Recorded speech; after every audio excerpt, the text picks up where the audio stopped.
নমস্কার, আমি পঞ্চানন।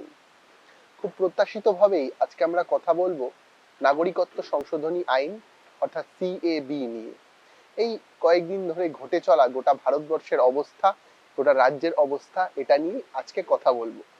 কিন্তু শুধু এটাই নিয়ে কথা বলবো এটাও নয়, কারণ এই নাগরিকত্ব সংশোধনী আইন এবং তারপরে যে এনআরসি হতে চলেছে সেটা ব্যতি রেখে গোটা ভারতবর্ষে অনেক কিছু ঘটে চলেছে, সেটা নিয়েও কথা বলবো। অর্থাৎ যেগুলোকে ভুলিয়ে রাখার জন্য এই নাগরিকত্ব সংশোধনী বিলটি আনা হয়েছে, যা বর্তমানে আইন হয়ে গিয়েছে, সেটা নিয়েও কথা বলবো। প্রথমে বলে রাখা ভালো, এই নাগরিকত্ব সংশোধনী আইন কিন্তু অমিত শাহ কিংবা নরেন্দ্র মোদী আজকে তৈরি করেননি।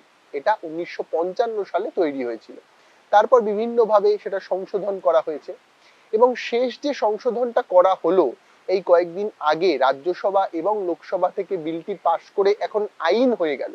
সেখানে বলা হচ্ছে, কি ভয়ঙ্কর ভাবে বলা হচ্ছে এবং ভারতের সংবিধানকে অস্বীকার করা হচ্ছে, যেখানে বলা হয় যে পাকিস্তান, আফগানিস্তান এবং বাংলাদেশ থেকে আসা মুসলমান বাদ দিয়ে যে কোনো ধর্মের মানুষ, হিন্দু, বৌদ্ধ, শিখ, খ্রিস্টান, তারা যদি ভারতবর্ষে আসেন তারা নাগরিকত্ব পাবেন।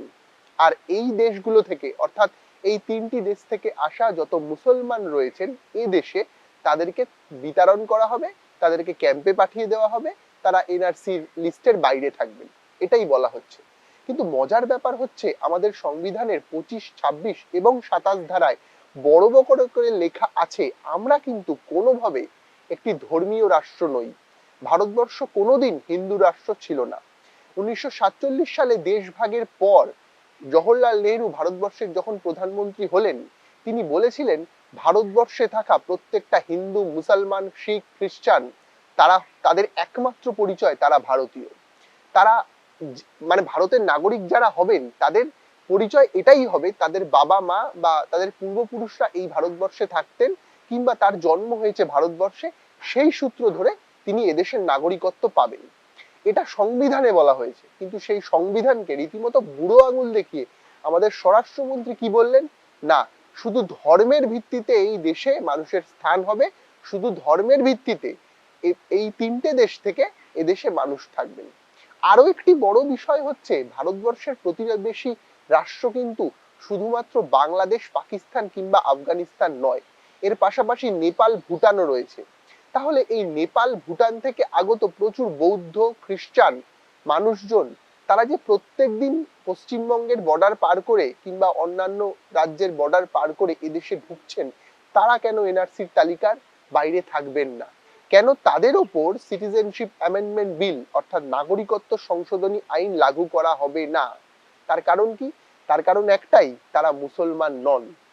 আর আমরা সকলেই জানি যে ভারতীয় জনতা পার্টির যে সরকার আমাদের দেশে চলছে, তারা প্রচন্ডভাবে হিন্দুত্ববাদে বিশ্বাসী, তারা চায় ভারতবর্ষকে হিন্দু রাষ্ট্রে পরিণত করতে, কিন্তু সংবিধান কি তা বলে?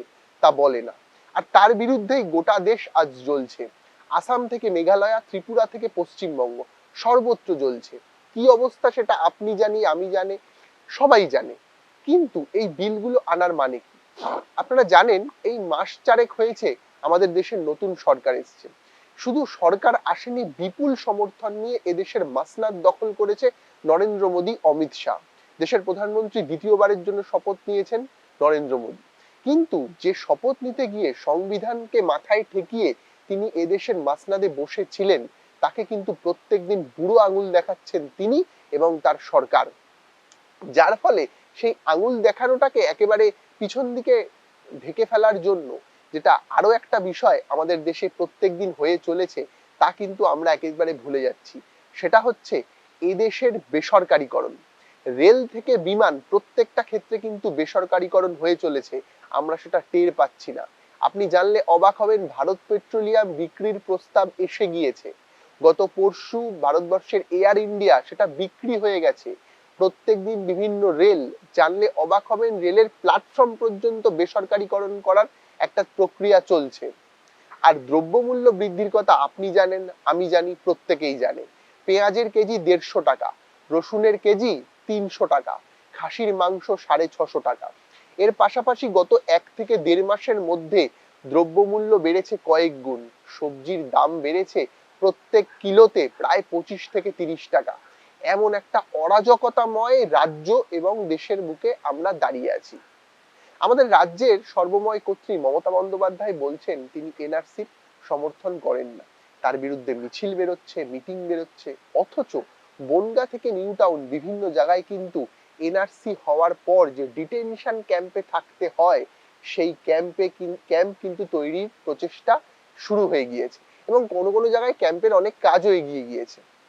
সে কথা বরং থাক, কিন্তু দেশটাকে যে হিন্দু রাষ্ট্র বানাতে গিয়ে এক সাম্প্রদায়িক রাজনীতির বিভাজনে ঠেলে দিচ্ছে এদেশের সরকার, তা থেকে আমরা কি আর কোনোদিন বেরোতে পারবো?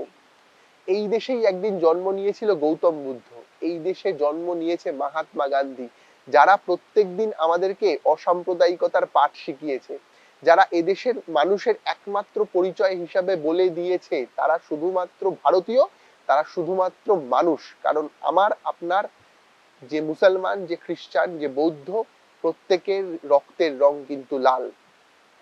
আমরা তাই এতদিন নিজেদেরকে ধর্ম নিরপেক্ষই মনে করেছি, কিন্তু গত কয়েক বছরে, গত কয়েক মাসে সার্বিক পরিস্থিতি কিন্তু বদলে যাচ্ছে।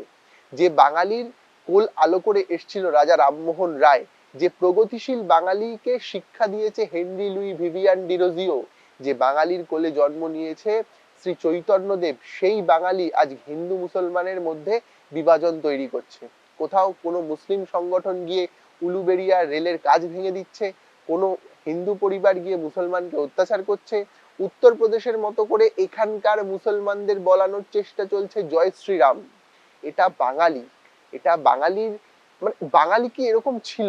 আপনার কি মনে হয় গত 3-4 বছর ধরে এই যে গোটা দেশের মধ্যে হিন্দু জাগরণ, সেই হিন্দু জাগরণ আদতে কি ভারতবর্ষকে ভালো রাখতে পারবে?